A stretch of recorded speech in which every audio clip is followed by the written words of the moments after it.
evening, everyone. Welcome to Reasonable Faith Adelaide. Tonight we have Brian Schroeder presenting on the Christian hope. Is it different? Is it a different hope to what the other world religions offer, or indeed the world? And here is Brian.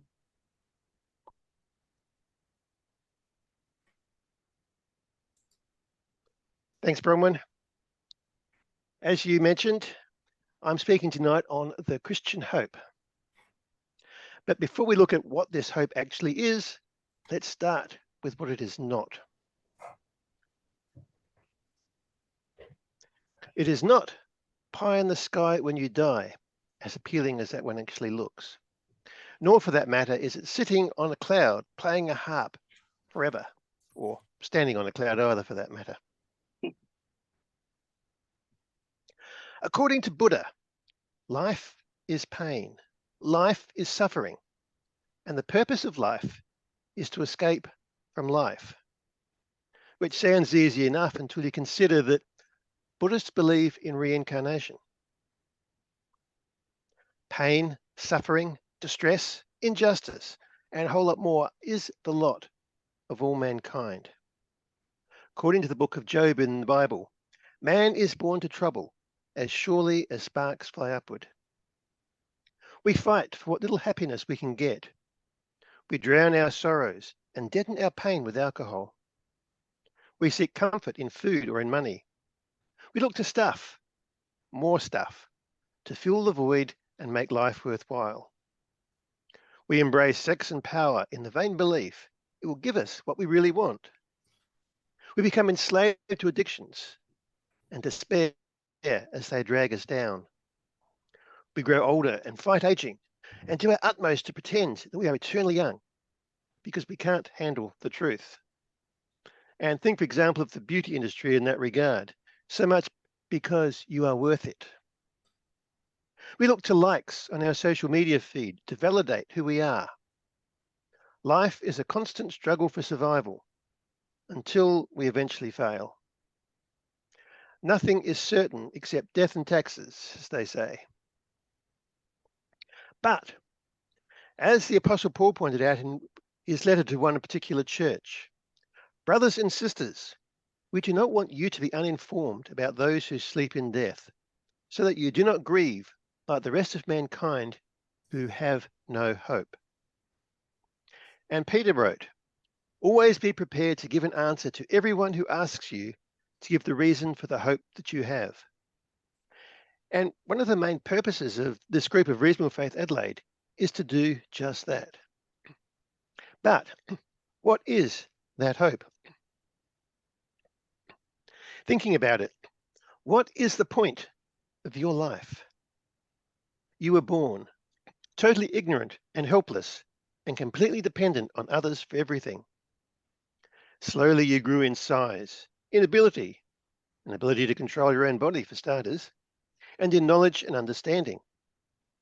You experienced pain, discomfort, pleasure, comfort, and developed a level of ability to make some sense of the world around you. You grew, learned, got stuff, are growing older, will die. And then what? What is the point? Or from that perspective, what was the point? And looking around at various belief systems, the next bit is a brief summary of a talk I gave a few years ago on the meaning of life. And so a fuller exposition of this and better justification for some of these points, look up the meaning of life on our YouTube channel. From the point of view of atheism, materialism, naturalism, there is no purpose, no meaning, no point to existence. My life will end and it will be to me as if I had never been. The universe will end and it will be to us as if it had never been. There will be eternal nothingness, or as physicists put it, the heat death of the universe. Fate and karma. Well, that concept is an impersonal, unthinking force, which gives a localized appearance of purpose, but ultimately goes nowhere. In Buddhism and Hinduism, there is ultimately no real purpose or meaning. But They both point to nirvana. And in the Buddhist context, nirvana refers to the imperturbable stillness of mind after the fires of desire, aversion, and delusion have been finally extinguished. In Hindu philosophy, it is the union with Brahman, the divine ground of existence, and the experience of blissful egolessness. And the analogy that is often used to describe this, to make it easier to understand, is comparing nirvana to a drop of water rejoining the ocean. And if you really think about that, that is pretty much the same as the heat death of the universe. So far as we're concerned, it's the same thing. In Islam, in the picture that the Quran conveys about paradise in Surah 55, Al-Rahman, there it is a place overflowing with sensual delights and material riches, but where Allah is not there. So there are some answers, but no big picture answers. Ultimately, it is very hard to find any ultimate purpose or meaning for life in Islam. Now, the Bible contains a very interesting little book called Ecclesiastes, and that is kind of explaining life from the perspective of God not being involved, life without any hope thereafter. And it is well worth a reading, whether you be Christian, agnostic, atheist, or whatever. It just makes clear what life is like from the godless perspective. But even so, in the end, he comes to the point of saying, well, you have to believe in God. That's the only way there's any meaning or hope for the future. But even so, early on in Ecclesiastes, there's this little bit where he says that God has put eternity in the human heart. Death, where death leads to extinction, is pointless. One life is nothing on the scale of eternity. The perceived life of the universe is nothing on the scale of eternity. But as Ecclesiastes says, we all have this innate sense that there has to be something more.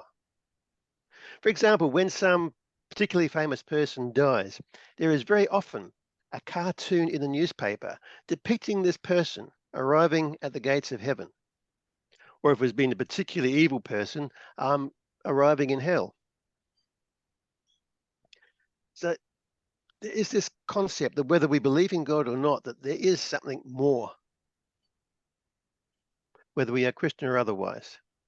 If there is no eternity for us, then there is no meaning for anything. All is pointless. Eat, drink, and be merry, for tomorrow we die is about the best we can get. Interestingly, a recent study in the UK of non-religious people who, before they died, planned their own funerals, planned non-religious secular funerals, found that about 20% of those people said, I am 100% not religious. I 100% don't believe in God. I 100% believe that there is something more beyond death. We have this eternity in our hearts. And sorry, I work in IT, so I couldn't resist this one. You need to make sure that your username and password match. For the Christian, the hope we are talking about is not akin to, I hope I win the lottery, or I hope there is a heaven, or something similar. It is much more solid, more real than that. It is the promise. It is future certainty. It is a great good that is not now, but will be. What we look forward to with longing and expectation in confidence that it will be. Now, our fearless leader, Kevin, has recently got involved in a bromance with ChatGPT. So I thought I'd ask it what it thinks of the Christian hope. And this was its answer. Christian hope is deeply rooted in the belief in God's promises, especially those found in the life, death, and resurrection of Jesus Christ. It is not just an optimistic outlook, but a confident expectation of a future reality based on God's faithfulness and power. Central to Christian hope is the anticipation of eternal life with God, the restoration of creation, and the fulfillment of God's kingdom. This hope is shaped by 1. Resurrection. Christians believe that Jesus' resurrection guarantees their own future resurrection. It symbolizes victory over sin and death, offering a future where suffering, death, and evil are ultimately defeated. 2. Redemption and renewal. Christian hope involves the idea that God is making all things new. It's the belief that the world, though marred by sin and brokenness, will one day be restored to its intended state of peace, justice, and joy. 3. Relationship with God. Hope in Christianity is grounded in a personal relationship with God through Jesus. This relationship brings a sense of purpose and assurance, even in the midst of life struggles, because Christians believe they are not alone. God's presence gives hope in all circumstances. And 4. Eternal life. One of the clearest aspects of Christian hope is the promise of eternal life with God. This means not just an unending existence, but an existence in perfect communion with God, free from suffering and sin. And ultimately, Christian hope is transformative. It shapes the way believers live today. It motivates them to love others, pursue justice, and live with a deep sense of peace, knowing that the best is yet to come. And I thought that was surprisingly good. Ultimately, it is the hope of eternal life, eternal love, relationship, and joy, of ultimate fulfillment. Towards the end of the book of Acts, later in Paul's life, he was in Jerusalem, and his presence there caused a riot, and he was subsequently arrested. And then, according to the record in Acts, the next day, the commander, wanting to learn the real reason Paul was accused by the Jews, released him and ordered the chief priests and the whole Sanhedrin to assemble. Then he brought Paul down and had him stand before them. But then Paul, knowing that some of them were Sadducees and others Pharisees, called out in the Sanhedrin, "Brothers, I am a Pharisee, the son of a Pharisee. It is because of my hope in the resurrection of the dead that I am on trial." Death is not the end. Death will be defeated. Life will win out. Now, this same Paul earlier on had written to the church in Corinth, and chapter 15 in 1 Corinthians is well worth a read in its entirety, but it is quite long, so I've pulled out a couple of excerpts to read. Christ has indeed been raised from the dead, the first fruits of those who have fallen asleep. For since death came through a man, the resurrection of the dead comes also through a man. For as in Adam all die, so in Christ all will be made alive, but each in his own turn. Christ the first fruits, then at his coming, those who belong to him. But someone will ask, how are the dead raised? With what kind of body will they come? You fool, what you sow does not come to life unless it dies. And what you sow is not the body that will be, but just a seed, perhaps of wheat or something else. But God gives it a body as he is designed, and each kind of seed he gives its own body. And down to verse 42. So will it be with the resurrection of the dead. What is sown is perishable. It is raised imperishable. It is sown in dishonor. It is raised in glory. It is sown in weakness. It is raised in power. It is sown a natural body. It is raised a spiritual body. If there is a natural body, there is also a spiritual body. So it is written, the first man, Adam, became a living being.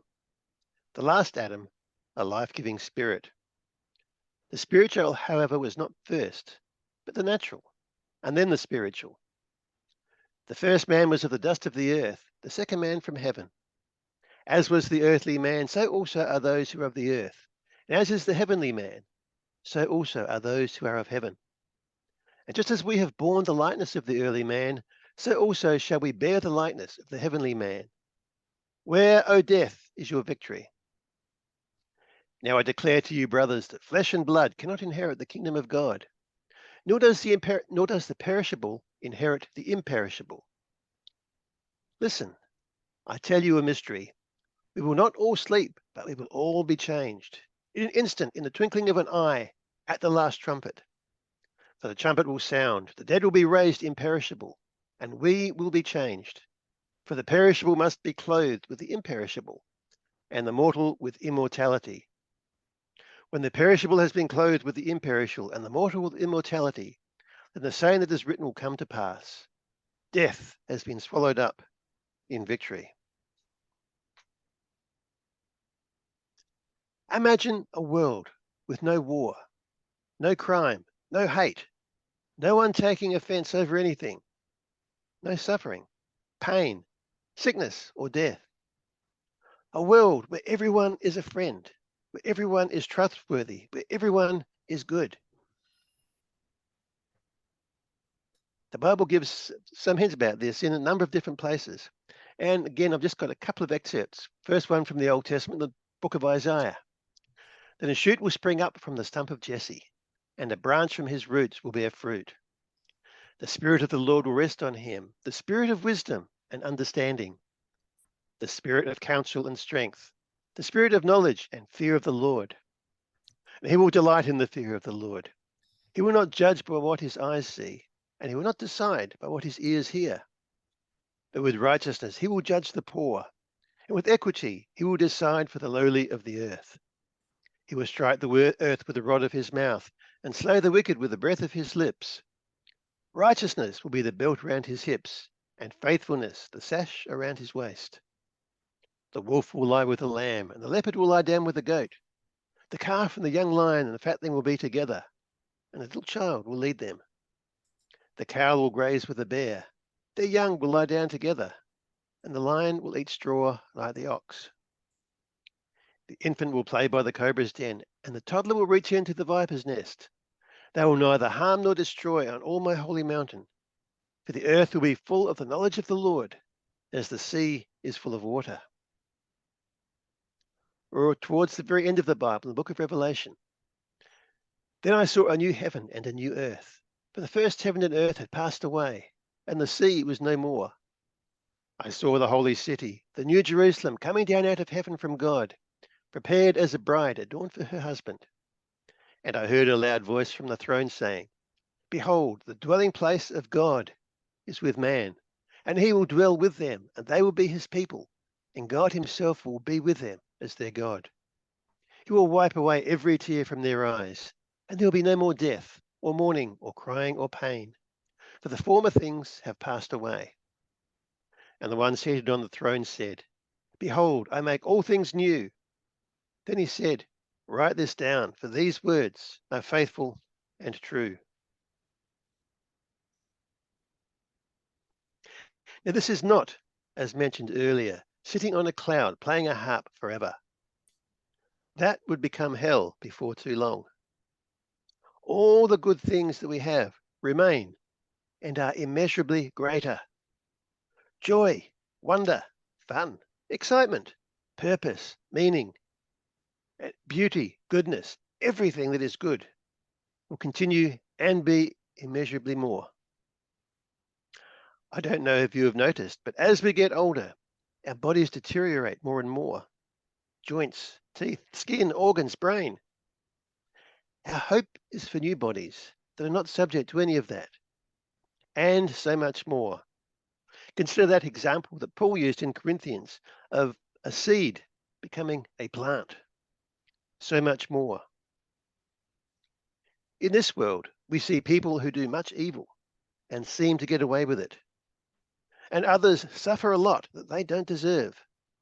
And something inside us cries out for justice, for both of these evils to be rectified.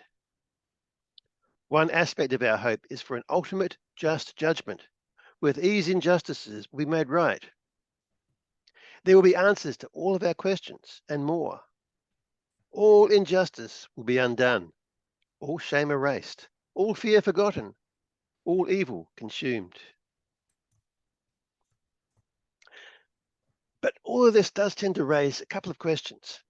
And the first one, well, how does this hope affect our relationship with the here and now, with this world that we have around us? Does it mean that we don't care? That we are happy to exploit and not care for the world we have?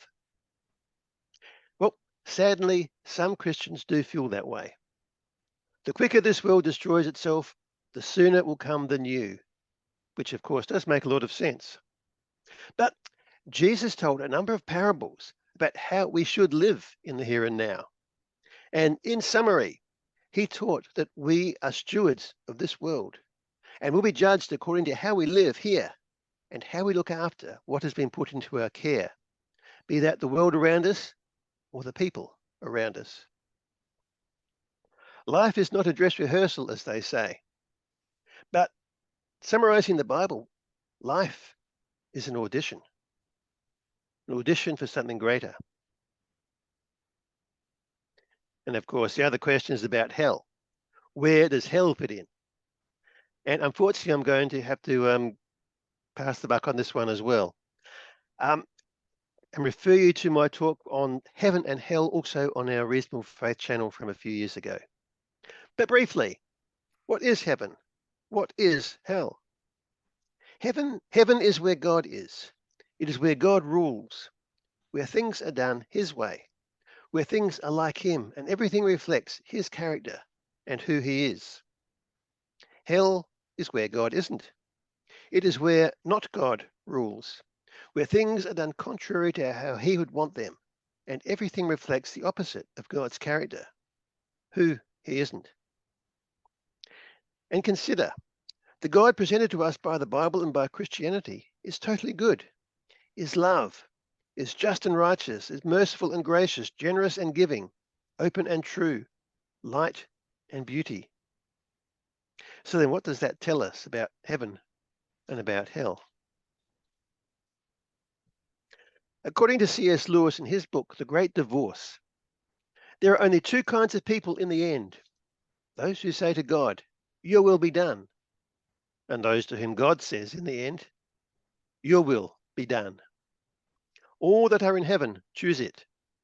Without that self-choice, there could be no hell. No soul that seriously and constantly desires joy will ever miss it. In the end, we have those who choose God and those who choose not God. Those who choose God spend eternity with God, where God is. Those who choose not God spend eternity where God is not. So in the end, the question is not, why would a loving God send anyone to hell? The question is, why would anyone choose hell over a loving God? Oops, and I missed that. Right. With respect to Jesus' words about our stewardship of this world, he compared stuff now with stuff then as like pretend versus real, or monopoly money, play money, versus real money. Or as another analogy, consider the now world as being a three-dimensional world, which of course doesn't take much imagining, but the future world as being four-dimensional. Or to make that comparison easier to imagine, consider a two-dimensional flat surface versus a three-dimensional universe. And so the four-dimensional universe, in comparison with this, would be infinitely bigger, better, and greater in ways that we cannot even imagine. Paul again in Corinthians wrote, "We speak of the mysterious and hidden wisdom of God, which he destined for our glory before time began. None of the rulers of this age understood it, for if they had, they would not have crucified the Lord of glory. Rather, as it is written, no eye has seen, no ear has heard, no heart has imagined what God has prepared for those who love him."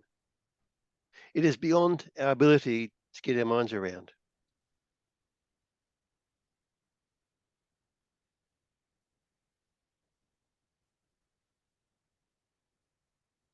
The Bible tells us that God is love, is relationship.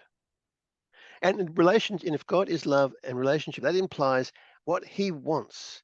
His purpose for his creation is an eternal love relationship with us. And even now, for us in this world, it is relationship that gives anything its value. So just imagine if everyone died except you. All the world's wealth then becomes yours. You are immensely richer than anybody else who has ever been. But what is it worth? It is relationship, it is love that makes life worth living, things worth doing, things worth having. And I've actually written a book on that subject, but haven't found someone to publish it yet, as in a fiction storybook. And then in eternity, we will live in an ongoing relationship of absolute love. This too is hard, maybe even impossible to imagine, but the better we can get our heads around it, the greater the wonder, the greater the longing, the stronger the hope. We fight aging. We fight death. We seek the fountain of life, the elixir of life. We want to live forever and never die. But at the back of our minds, we remember Buddha's conclusion that life is suffering. The purpose of life is to escape suffering. An eternity of life as we know it now would be hell. C.S. Lewis also wrote a series of children's books, 7 of them in total, about Narnia, another world that in the first book that he wrote, it was accessed by going through a wardrobe, The Lion, the Witch, and the Wardrobe. First book in the series was The Magician's Nephew, in which the magician's nephew and a friend of his made it through into another world and were there to see the entire Narnian universe created. Then we get to book 7, The Last Battle, which features towards the end the last battle, surprisingly enough. And after that last battle, Aslan the lion returns and the universe is brought to an end, the entire Narnian universe. The stars all come down from the sky, and in that universe, the stars are living beings that just happen to shine up in the sky as well. They all come down. Every living being passes through a doorway into another world, a portal into another world. And the entire Narnian universe goes dark and comes to an end. But when everyone arrives through into this new world, they are filled with this urge to go onward and upward. Everything they see around them is bigger, better, brighter, more beautiful, more tasty, more glorious than what they had experienced in the old Narnian world. And they head on upwards. And they've gone so far when all of a sudden Lucy stops and says, "This looks familiar." And they look around and they notice that, "Hey, I recognize those mountains over there and the sea in that direction. This is Narnia." Only this was the real Narnia, to which the old Narnia was merely a shadow. And this new Narnia was, again, bigger, more beautiful, brighter, more glorious in every single way. And the story continues to go on, and it gets right to the very end. I'd just like to read you the very last paragraph from the last battle. And that is Aslan, spoke. He no longer looked to them like a lion. But the things that began to happen after that were so great and beautiful that I cannot write them. And for us, this is the end of all the stories. But we can most truly say that they all lived happily ever after. But for them, it was only the beginning of the real story. All their life in this world and all their adventures in Narnia had only been the cover and the title page. Now at last they were beginning chapter 1 of the great story, which no one on earth has read, which goes on forever, in which every chapter is better than the one before.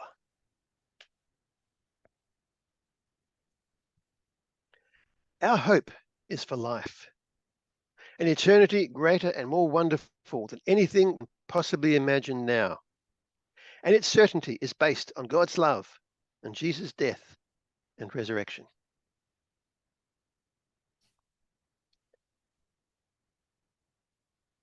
And back to you, Bronwyn.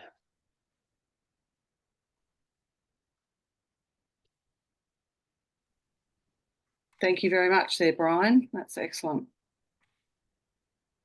I must confess I haven't read the last book of the Narnia series, so I will have to put that on my list. Let's look at the chat just to get us going. We'll go down to Tom. He's saying, "I'm not sure about equating the heat death of the universe and nirvana, a drop joining the ocean." Do you want to elaborate on that, Tom?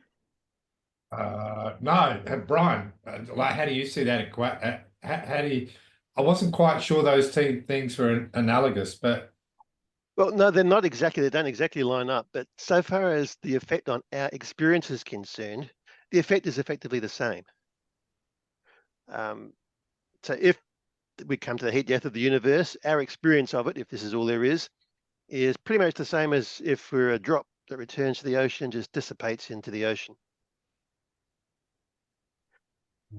can I challenge you a bit on that? Certainly, go ahead. If I if I evoke Tim Keller, he was talking about the same thing. But he said the difference in the Christian view was that love continues. So the heat death of the universe and nirvana are sort of about non-existence. Yes. Okay. Actually, I've just actually contradicted myself. I think I've answered my own question. Yeah, fair enough. Yep, they're both effectively about non-existence. So from that perspective. Yeah, it's about non-existence. Yeah, that's fair. Okay. Got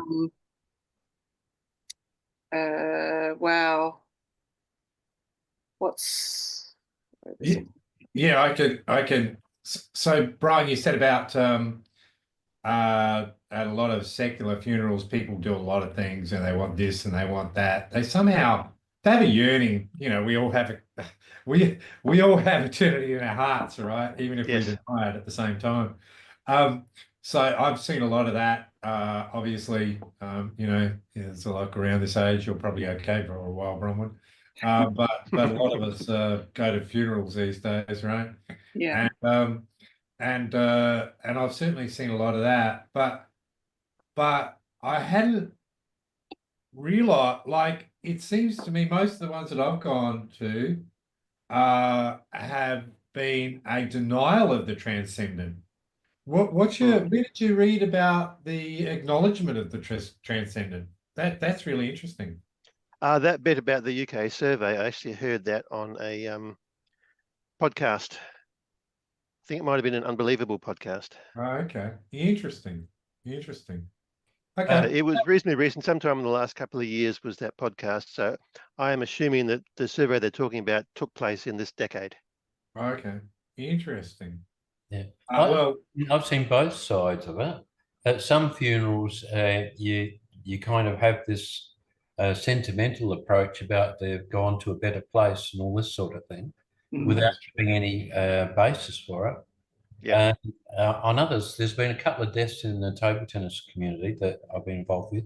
One was a former international coach, and the other was the president of the local club.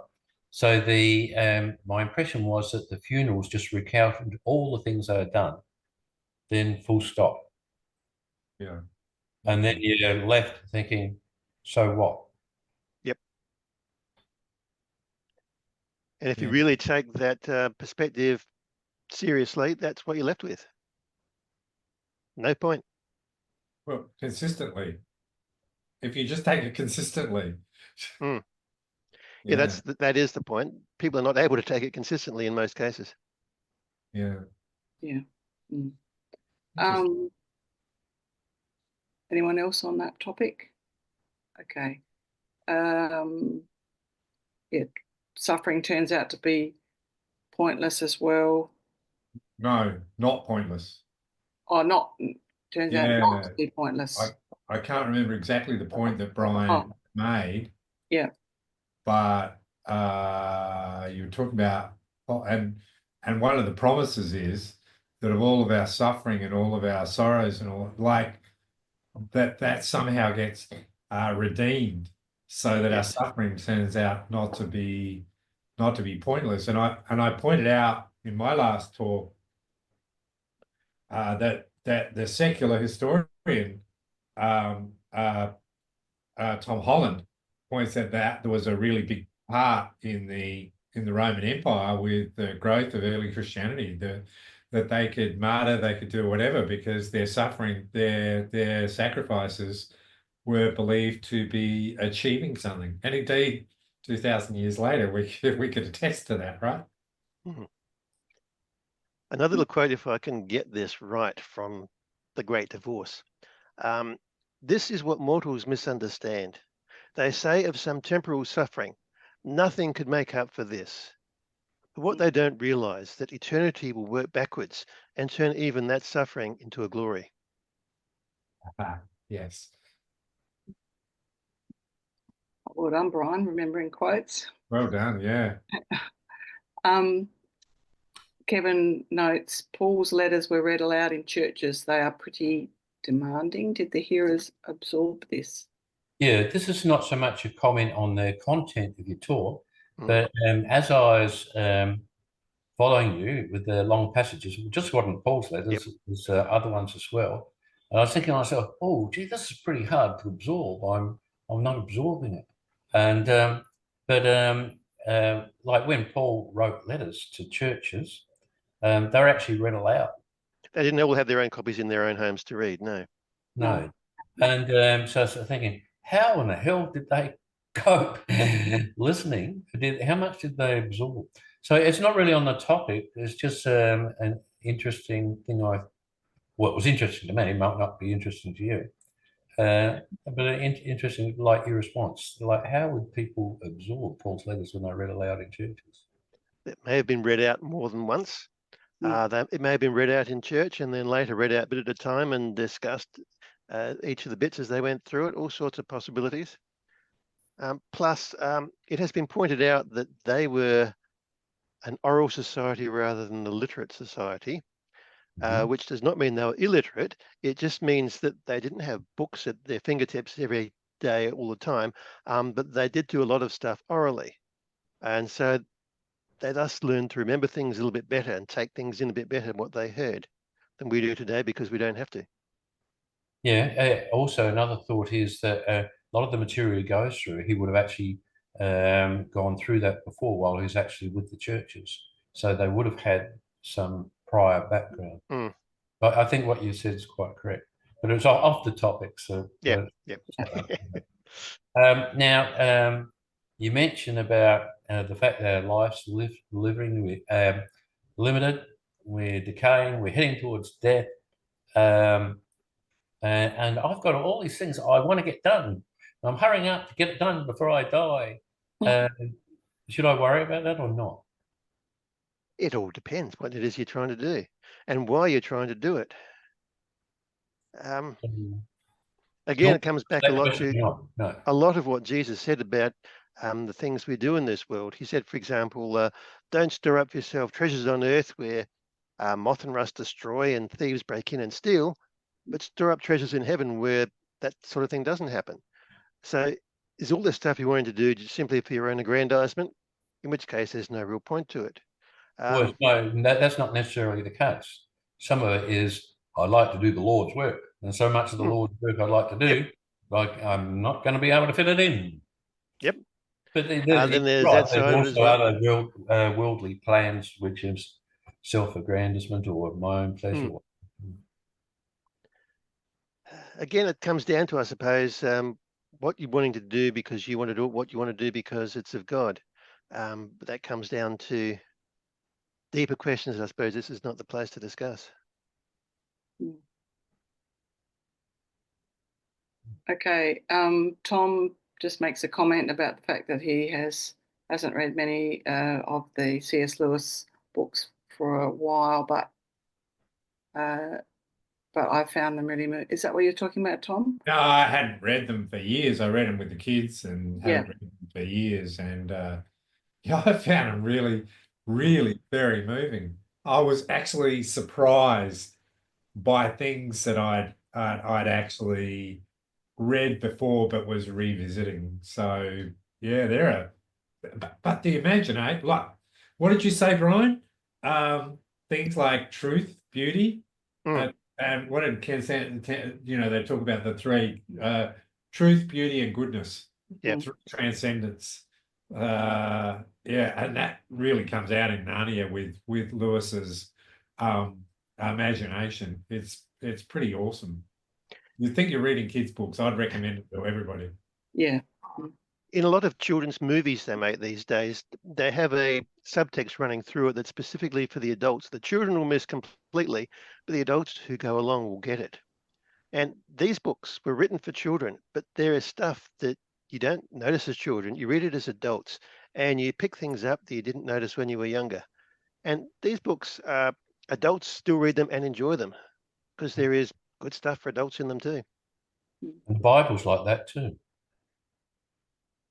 Yeah. From the point of view that the kids go through Sunday school, but they can't absorb it at the level that it was intended for adults, and so they miss out. Yeah, but C.S. Lewis doesn't have Leviticus. Yeah. Now I made a comment. I should study Narnia, and well, it's probably not. The should's probably too strong a word, because this is kind of in the category I was talking about, things I'd like to do before I die. Yep. And you would say, oh, this is a worthwhile thing to do, to read the whole Narnia series, and I haven't done it. But I've got it's on my competing priority list. So I'd fit it in if I had time, but should I actually fit it in? It's worthwhile. I've actually read it or shown the movies to the kids at school in a prelude to the Christmas story, and it's helped sort of bridge that understanding for them about what Jesus has done for us. So are you saying that my statement is actually true, that I should study them and include it in my to-do list? I would say it's worthwhile. Yes. Among other things, there is so much stuff that we want to do, but nevertheless, we still have to spend so many hours every day sleeping. Sleep is important. And there are good, worthwhile stuff to read, like you were suggesting before, some of these other books you've been reading or audiobooks listening to. Sometimes it's good just to read some light escapist stuff, just to relax the brain in a sense, recreation, and pick the right stuff like these things, and you still get a lot out of it at the same time. So sometimes you have to be like Mary and sometimes like Martha. Yep. And sometimes like Kevin and sometimes like Brian. Or Peter and Thomas. Yeah, well, be careful with the Thomas one. You all know about him. I think he gets a bad rap. I think a lot of us would have been like Thomas, actually, to be honest. Well, Mr. for Thomas. Yeah, I mean, apologetics is about evidence, so I think we would have all been, wagging the Thomas flag. I want to see it myself. Yeah, well, don't forget he was told that he was blessed. True. Yeah. Okay, has anyone else got some points to bring up in regards to the topic? Enable your phone. Right, Trevor, terrific. Yeah, I just want to say how well presented it was, Kevin, and as always with you, and also with Kevin, you're very professional in your... It's Brian. Sorry, Brian. Yeah, I'm losing it a bit in terms of recall. So yeah, but well done, and a good and relevant topic. Just as an up-to-date comment, it's interesting, isn't it, when you go into election mode, how parties want to give hope to the country that they have an answer to many problems. And by throwing enough money and enough material at some of these issues, we try to engender hope for the nation. And it's interesting when you see all the strategies that are used to engender hope in the political system. Well, if you take that back to World War II, that's one of the things that Winston Churchill did for England. He gave them hope, and it was that hope that enabled them to press on. Yeah, against all. Eventually won. Yeah. I don't know how well this came across, but I know in preparing this for tonight, I really found myself at the end feeling it and longing for the next life, for the future that is before us. Yeah. Again, like I said, we are stewards of this world. We're put here for a time, for a reason. We have to make the most of this. But Again, as well, if I pull out Chat GPT, what did it say? You're a good boy, Brian. Knowing that the best is yet to come. Yeah.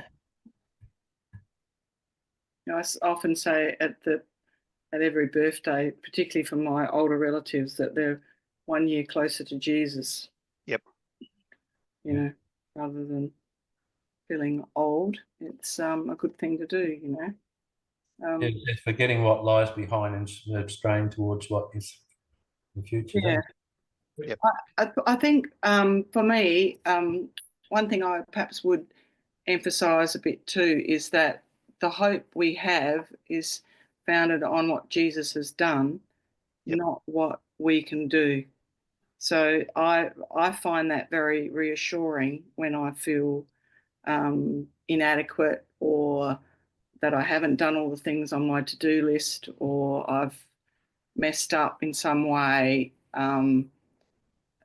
The fact that I rest back completely on what Jesus has done for me, or all of us, and I know I've got that assurance. So, and that is what I would like others to have, even as Christians, because I think Christians can miss it as well.